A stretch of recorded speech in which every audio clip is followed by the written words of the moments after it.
예수님께서는 오늘 사마리아 여인을 만나십니다. 그래서 예수님은 제자들에게 말을 전합니다. 제자들아, 오늘 내가 사마리아를 통과해야 하겠다라는 말을 합니다. 요한복음 4장 3절 말씀에 보니 유대를 떠나서 다시 갈릴리로 가실새 4절 말씀, 사마리아를 통과하여야 하겠는지라. 이 말씀의 뉘앙스는 예수님께서 꼭 사마리아를 가야만겠다라는 의지가 있는 말씀으로 들립니다. 그렇습니다. 예수님은 사마리아를 꼭 가셔야겠다는 겁니다. 오늘 상처 많은 여인, 아픈 여인을 만나시겠다는 것이죠. 그 당시 유대인들은 사마리아 지역을 피하여 우회로 돌아갔습니다. 왜냐하면 사마리아 사람들을 불결하다고 보았고, 또한 사마리아 땅을 부정한 땅으로 보았기 때문에 이런 사마리아인들하고는 우리는 상종하지 않아. 또 사마리아 땅은 밟지도 않을 것이다 라고 하면서 우회로 가셨습니다. 그런데 예수님은 오히려 사마리아 땅을 가시겠다고 말합니다. 내가 그 사마리아 땅을 통과해야겠다고 말씀하십니다. 그곳에 치료받을 영혼, 구원받아야 될 영혼이 있기 때문에 그렇지요. 예수님은 오늘 우리에게도 동일하게 말합니다. 나의 의지로, 내가 결단으로 내 발로 예배자리에 온 것 같지만 아닙니다. 예수님께서 부르셨기 때문에 여러분이 오실 수 있었던 것입니다. 오늘 이 여인은 예수님이 만나시고 예수님 찾아가신 것입니다. 여인은 전혀 예수님을 만날 준비가 되어 있지 않습니다. 말씀해 보니 예수님을 향해서 툭툭거립니다. 짜증을 냅니다. 귀찮아합니다.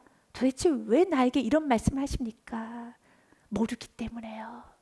여러분도 예배자리에 나오실 때 간절한 마음으로 예수를 만나고자 하는 마음으로 오늘도 말씀을 듣겠노라, 예수님께 예배하고자 하는 그런 간절한 마음으로 나오신 분도 있겠지만 조금 지치고 힘들고 짜증스러운 마음 가운데 이 여인처럼 나오신 분도 있을 겁니다. 그러나 나와야만 하니까, 그러나 무언가 강렬한 끌림 있고 그래도 주의를 지켜야지 라는 그런 마음으로 나오신 분 있을 겁니다. 그냥 얼굴에 짜증과 또한 피곤함과 마음이 불편한 마음으로 오신 분도 있을 것입니다. 괜찮습니다. 오늘 이 여인도 그래야 했습니다. 여인은 지금 너무 마음이 불편합니다. 예수님 말을 거자 툭툭 쏘아댑니다. 예수님을 싫어합니다. 하지만 그 여인이 변화되고 난 후에, 그 여인이 예수를 만나고 난 후에, 예수님이 누구신지 알고 난 후에, 말씀의 은혜를 받고 난 후에, 오늘 성경의 말씀에 보면 아주 멋지고 근사한 말씀이 있습니다. 요한복음 4장 28절 말씀에 보면 여자가 물동이를 버려두고 동네로 들어가서 사람들에게 이르되 말하기를 이라는 말씀이 있습니다. 이 여인은 절대로 물동이를 버리고 동네로 들어갈 수 없는 여인입니다. 너무 상처가 많기 때문에 사람들 피해 나왔습니다. 그런데 이제 사람들 속으로 들어가서 사람들에게 외쳐 말하기 시작합니다. 예배는 인생 전체를 바꿉니다. 예배는 사람을 바꿉니다. 생각을 바꿉니다. 예배는 지금까지 살았던 모든 삶의 태도를 다 바꾸는 강력한 힘이 있는 것이 예배입니다. 그래서 예배가 무너지면 삶은 무너져요. 예배만 제대로 드리면 삶은 회복됩니다. 여러분, 영혼이 이 여인처럼 지금 지쳐있고 슬프고 외롭고 어딘가 모르는 공허함이 있으면, 그러나 살아야 되기 때문에 그 더운 날에 물동이를 지고 나온 것처럼 아주 피곤한 영혼들이 있으니까 예수님 만나셔서 예배를 제대로 드리십시오. 오늘 예배를 통해서 여러분 영혼력을 치료하여 주십니다. 예수님은 그 여인을 찾아가셨어요. 내가 너 치료해 줄게. 오늘 이렇게 사마리아 여인을 치료하듯이 예수님이 여러분을 지금 만나고 치료할 영혼을 찾아다니십니다. 이때 주님 나입니다. 나를 치료해 주세요. 내가 여기 있나이다. 나를 치료하여 주옵소서. 라고 이런 마음을 활짝 열고 예수를 만나시길 바라겠습니다. 만나면 오늘 그 여인이 물동이를 버려두고 동네 들어가서 가고 담대하게 살 수 있었던 것처럼 용기가 생겨요. 힘이 생겨납니다. 여러분 마음에 평안이 찾아옵니다. 기쁨이 넘쳐납니다. 감사가 있습니다. 주님은 이 은혜를 주시기 원합니다. 예수님께 사마리아 지역에 도착하자 우물 곁에 예수님은 멈추십니다. 거기 또 야곱의 우물이 있더라. 예수님께서 길 가시다 피곤하여 우물 곁 그대로 앉으시니 때가 6시쯤 되었더라. 6시는 지금의 시간으로는 정오 12시를 말합니다. 12시는 가장 무더운 때이기 때문에 팔레스타인 사람들은 움직이지를 않습니다.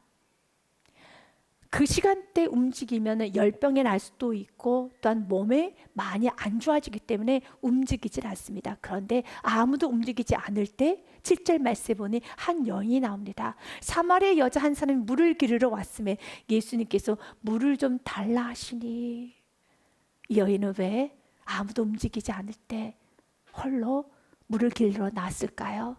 사람들을 만나고 싶지 않아서 그렇겠죠. 사람들이 보고 싶지 않은 겁니다. 사람들의 눈에 띄고 싶지도 않고 사람들에게 자신의 얼굴을 보이고 싶지 않았기 때문에. 그런데 이 여인은 조용히 물만 길러서 집으로 돌아가고 싶은데 한 남성이 물을 좀 달라고 합니다. 그래서 9절 말씀에 보면 여자가 예수님께 이렇게 말합니다. 사마리아 여자가 이르되 당신은 유대인으로서 어찌하여 사마리아 여자인 나에게 물을 달라 하나이까 하니 이는 유대인이 사마리아인과 상종하지 아니함이라. 어찌하여? 당신 유대인 아닙니까?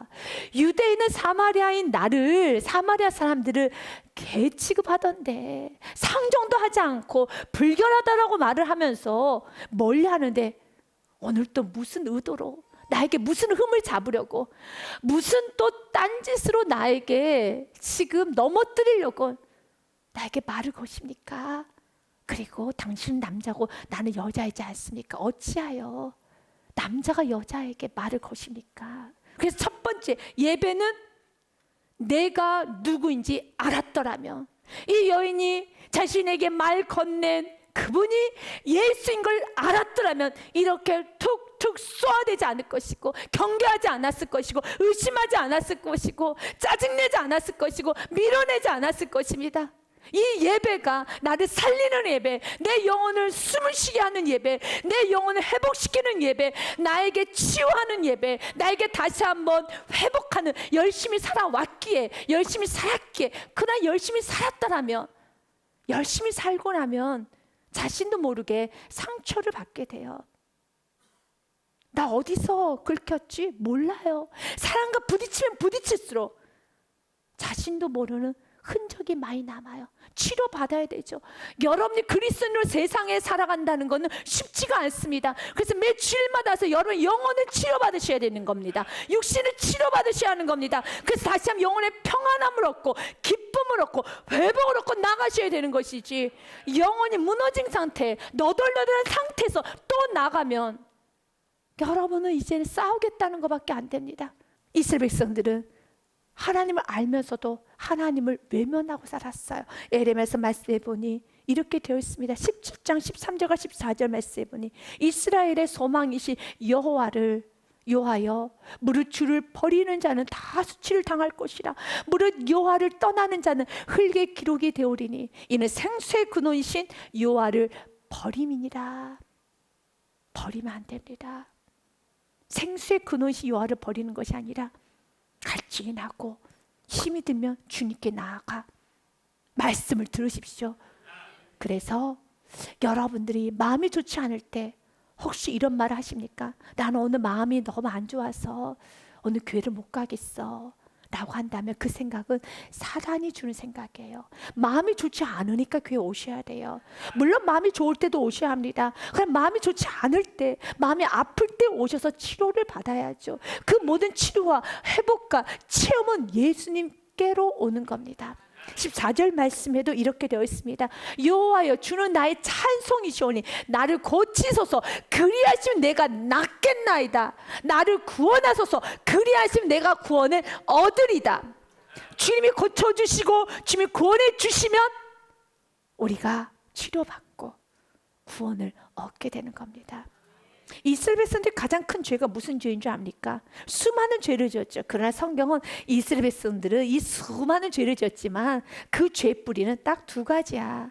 에레미야서 2장 13절 말씀에 보면 내 백성이 이 두 가지 악을 행하였나니 곧 첫 번째, 그들이 생수의 근원된 나를 버린 것입니다. 두 번째, 스스로 웅덩이를 판 것인데, 열심히 산 것인데 그것은 그 물을 가두지 못할 터진 웅덩이들이라.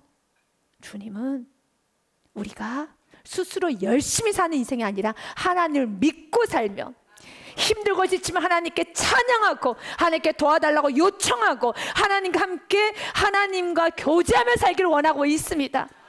하나님은 우리와 교제하기 원합니다. 내가 널 도와줄게. 그 시간에 잠시만이라도 나의 이름을 불러볼 수 없겠니? 좀 나를 찾아볼 수 없겠니? 주님은 우리가 주님을 찾기 원합니다. 주님을 의지하기 원합니다. 주님을 찾고 주님을 갈망하기 원합니다. 이 여인은 남편만 매달렸어요. 남편만 있으면 나는 행복하게 살 수 있을 것이라 생각을 했어요. 그러나 남편이 나의 목마름을 채워주는 것이 아니라 예수님이 내 안에 있어야지만, 예수님의 말씀이 나로 가득 채워져야지만 이 땅에서 누군가를 사랑도 할 수 있고 섬길 수도 있고 하나님 주신 모든 것을 다 우리가 누릴 수가 있는 것입니다. 예배는 예수님이 누구인지 알아가는 겁니다. 많은 말씀을 들음으로써 예수님이 누구인지 아십시오. 예수님은 전지전능하신 분이십니다. 예수님은 못하실 것이 없으신 분이십니다. 예수님은 사랑이십니다. 예수님은 능력이십니다. 주님은 나와 함께 하신다고 합니다. 주님 나의 보호자가 되십니다. 주님께서 나의 모든 걸 다 하시고 나의 앞서서 일하시고 나를 이끄시는 분 예수님이십니다. 수많은 말씀을 통하여서, 예배 시간을 통하여서 주님을 알아가십시오. 두 번째, 내가 주는 물을 마신다면 예수님이 주시는 물을 마셔야 합니다. 예수님이 누구신지 몰라서 톡톡 쏘아대고 있는 그 여인에게 예수님은 이렇게 말씀하십니다. 예수께서 대답해 이르시되 내가 만일 하나님의 선물과 또 내게 물 좀 달라는 이가 누구인지 알았더라면 내가 그에게 구하였을 것이요 그가 생수를 내게 주었으리라 하면서 13절과 14절 말씀에 보면 예수께서 대답해 이르시되 이 물을 마시는 자마다 다시 목마르려니와 내가 주는 물을 마시는 자는 영원히 목마르지 아니하리니 내가 주는 물은 그 속에서 영생하도록 쏟아나는 샘물이 되리라. 주님이 주시는 물을 마셔야 합니다. 주님이 주시는 그 물을 마시고 그 물로 내 마음을 채우셔야 하는 겁니다. 내가 마시기 위해서는요, 내 안에 있는 것을 버리시는 작업을 하셔야 됩니다. 예배 시간에는요, 주님의 물을 마시는 시간입니다. 이 물을 마시기 위해서 오늘 예수님께서는 그 여인에게 남편 데리고 와라 하였던 것처럼 동일하게 주님도 여러분에게 말씀합니다. 너의 남편 데리고 오라는 겁니다. 나에게 남편이 없는데요. 남편도 여기 있는데요. 여기서 남편은 무엇입니까? 내가 감추고 싶은 죄, 상처, 과거, 그리고 지금의 나의 부족함, 이 모든 것을 다 드러내셔서 주님께 내어놓으셔야 합니다. 예수님은 여인에게 이렇게 말씀하셔요. 16절 말씀 보면 이르시되 가서 내 남편 불러오라. 그때 여인은 저는 남편이 없어요 라는 말합니다. 여자가 대답해 이르되 나는 남편이 없나이다. 예수님께서 이르시되 내가 남편이 없다는 말이 옳도다라고 하면서 남편이 없어? 맞아, 너 남편 없어 라고 하시며 예수님 모르지 않아요.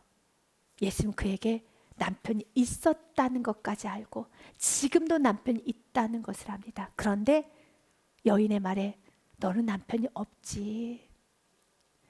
18절 말씀해 보니 너에게는 남편 5이 있었고 지금 있는 자도 내 남편이 아니니 내 말이 참되도다. 예수님은 우리 아픔을 콕 집어 드러내십니다. 그녀가 5명의 남편을 두었던 과거의 사건, 어떤 이유인지 성경 기록되어 있지 않기 때문에 모릅니다. 그녀가 문란한 생활을 하였기 때문에 5명의 남편을 두었는지 아니면 과거 그 당시에는 남편이 아내를 버리는 일은 아주 많았습니다. 아주 쉬웠습니다.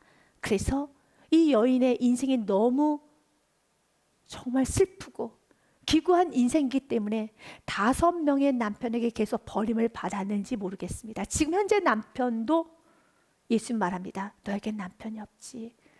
그럴 때 이렇게 말하시는 성도도 있을 겁니다. 아니 5명의 남편에게 버림을 받았든 뭐 5명의 남편을 두었든 이 정도 결혼했으면 그만 결혼하시지. 뭘 또 6명까지 결혼해야 되나? 이 여자가 문제가 있네 라고 생각하신다면 그것은 잘못된 생각입니다. 지금 우리는 여성이 남편이 없이도 남자가 없이도 얼마든지 혼자 살 수가 있지요. 그러나 그 당시에는 남편이 없이는 먹을 수도 입을 수도 마실 수도 집에 거주할 수도 없는 그런 사회적 구조가 있었습니다. 그렇기 때문에 남편을 통해서 물질을 공급받아야 되고 안전을 보장을 받아야 되는 겁니다. 예수님은 그녀의 아픔을 알았습니다. 과거 남편 5명으로부터도 버림받았고 현재 있는 남편은 남편인데 전혀 남편의 역할을 하지 못한다는 것이죠. 공급해 주지도 않고 보호해 주지도 않고 사랑해 주지도 않고 위로해 주지도 않고 그리고 또한 도와주지도 않는 남편. 너에게는 보호자가 없구나. 너에겐 도움자가 없구나. 너 홀로 살아가는구나. 남편은 있는데 너 홀로 살아가고 있구나. 주님은 우리 죄도 아시고요, 우리 아픔도 아시고요, 우리의 부족함도 아시고요, 우리의 상처 다 아시는 분이십니다. 모든 걸 다 아시는 주님께서 말씀하십니다. 내가 주는 물을 마시라는 것이죠. 그런데 여기서 굉장히 중요한 부분이 있습니다. 오늘 이 여인은 예수님께 나아가서 예수님께 그가 나아갔을 때 예수님인 줄은 모르고 툭툭거렸습니다. 그러나 자신의 모든 과거를 다 알면서 남편을 불러오라는 그 예수님의 그 말씀 앞에 나의 죄를 다 알고 나의 과거 5명의 남편을 알고 현재 남편 또한도 나의 남편의 역할을 하지 못하는 나의 슬픔과 나의 비참함도 다 아시는 그 주님 앞에서 그녀는 그 예수님께 그렇다면 이 남편은 영원히 나와 함께 할 수 있는 남편이 맞나요? 나는 어떻게 해야만 이 남편과 살 수 있을까요? 이 남편은 나를 버리지 않는 남편인가요? 또 다른 남편은 있나요? 내가 어떻게 살고 어떻게 고치면 이 남편으로부터 공급을 받을 수 있을까요? 라고 남편에 관한 질문하는 것이 아니라 예배에 관한 질문한다는 겁니다. 이것이 바로 주님께서 원하시는 예배자입니다. 주님 모르지 않습니다. 우리의 문제를 아십니다. 우리가 빚이 이렇게 많다라는 거, 물질이 이렇게 어렵다라는 거, 자녀가 나를 고통스럽게 한다는 거, 어떤 관계 문제가 있고 직장의 문제, 어떤 사업장의 문제, 결혼의 문제, 지식의 문제 여러 가지 있다는 거 다 압니다. 그러나 예배 시간에 나와서 주님께서 나의 죄를 관여하셨습니다. 나의 부족함에 대해서도 말씀하셨습니다. 그렇다면 이제 우리는 이 여인처럼 예배에 대한 갈망이 있어야 됩니다. 주님, 나 예배를 제대로 드리고 싶어요. 이 여인은 모든 걸 다 하시는 주님 앞에 그렇다면 남편 어떻게 할까요? 남편 좀 어떻게 해주세요 라고 하는 것이 아니라 예배를 드리고 싶어요. 예배를 드리면 남편의 문제는 해결돼요. 예배를 드리면 물질의 문제는 해결돼요. 예배를 드려야지만 세상의 문제 해결되는 겁니다. 예배가 무너지게 되면 내 인생도 무너지게 되는 것이고 모든 것 다 무너지게 되는 겁니다. 더 이상은 이제 이 여인은 남편 타령하지 않습니다. 돈 타령하지 않습니다. 더 이상은 이제 이 문제 가지고 논하지 않습니다. 오직 예배를 잘 드리기를 원하고 있습니다. 그래서 예수님께 역질문합니다. 곧바로 예수님에게, 예수님, 저 질문이 하나 있어요. 예배를 잘 드리고 싶은데 어떻게 예배를 드려야 될지 모르겠어요. 우리 조상들이 이 산에서 예배를 하였는데, 여기서 우리 조상은 사마리아인들을 말합니다. 이 산은 그림신산을 말합니다. 그림신산에서 예배하였는데 당신들의 말은 유대인들은 예배할 곳이 예루살렘에서 있다 하더이다. 나 어디서 예배 드려야 됩니까? 왜냐하면 그 당시에 이스라엘 백성들은 서로 나뉘어졌기 때문에 싸웠습니다. 솔로몬이 죽고 난 후에 12지파는 나눠졌습니다. 10지파로 하여 북이스라엘이 형성이 되었고 2지파로 남유다가 형성이 되었습니다. 북이스라엘은 사마리아 지역을 중심으로 하여 형성이 되었기 때문에 다른 말로 사마리아인이라고도 말합니다. 또한 남유다 백성들은 2지파인 남유다 백성들은 예루살렘 중심으로 나라가 형성이 되었습니다. 그리고 시간이 흘러서 북이스라엘은 하나님 앞에 불순종하여서 아수르에 의해 멸망을 당하였고, 물론 남유다 백성들도 하나님 앞에 불순종하여서 바벨론에 의해 멸망을 당하였습니다. 후에 하나님의 놀라운 은혜로 남유다 백성들이 다시 귀환을 하게 되어서 무너졌던 예루살렘에 있는 성전을 재건하는 과정에 있어서 사마리아인들이, 북이스라엘 사람들이 우리가 도우겠다라고 합니다. 그때 남유다 백성들이 그들의 도움을 멸시하고 거절을 하면서 이렇게 말합니다. 너희들은 아수르 사람들과 피가 섞였기 때문에 더러워졌기 때문에 더러운 백성들이기 때문에 성전을 재건하는데 손을 댈 수 없어. 너희들 돈 받을 수 없어 라고 말합니다. 그 말에 굉장한 큰 상처를 받고 이제는 돕겠다고 하는 사마리아인들이 예루살렘 성전을 짓는데 굉장한 방해를 합니다. 그 이후서부터 남유다 백성들과 사마리아인들과는 큰 싸움이 일어나고 앙숙, 깊은 골이, 깊은 갈등이 계속 연이어져 오고 있습니다. 그때 남유다 백성들은 우리에게는 예루살렘 성전이 있으니까 이곳에서 예배를 하면 하나님은 예루살렘 성전에서 예배를 드려야지만 받으신다라고 주장을 합니다. 또한 사마리아인들은 아니야, 우리에게는 그린심산이 있지. 그린심산 그 지역에는 야곱의 우물도 있고 요셉의 무덤도 있고 영적인 많은 것들이 있기 때문에 이곳이 영적인 장소야. 이곳에서 예배를 드려야지만 하나님께서 받으셔라고 주장을 합니다. 서로 주장을 하며 싸울 때 사마리아 여인이 묻습니다. 예수님, 예루살렘 성전에 가서 예배 드려야 되나요? 아니면 그린신산에 가서 예배를 드려야 되나요? 세 번째, 예배는 나의 생각과 경험으로 드리는 것이 아니라 예수님의 말을 믿으십시오. 예수님 뭐라고 하시는가를 들으십시오. 내 말을 믿으라. 오늘 예수님께서는 말씀하십니다. 21절 말씀에 보면 예수님께서 이르시되 여자여 그들의 말 듣지 말고 너의 생각대로 예배드리지 말고 너의 경험대로 예배드리지 말고 예루살렘 성전도 아니고 그리심 산도 아니고 너의 생각 경험대로 예배드리지 말고 여자여 내 말을 믿으라. 이 산에서도 말고 예루살렘에서도 말고 너희가 아버지께 예배할 때가 이르리라. 아멘. 그러면 우리에게 적용해 본다면 우리에게 하는 말이 무엇입니까? 우리에게도 각자 경험이 있습니다.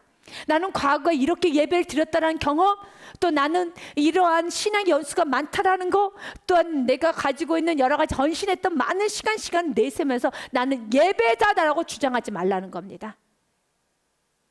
우리 가족은 다 예배 드렸어. 나 지난주에 예배 드렸어. 나 지난주에 교회 갔어.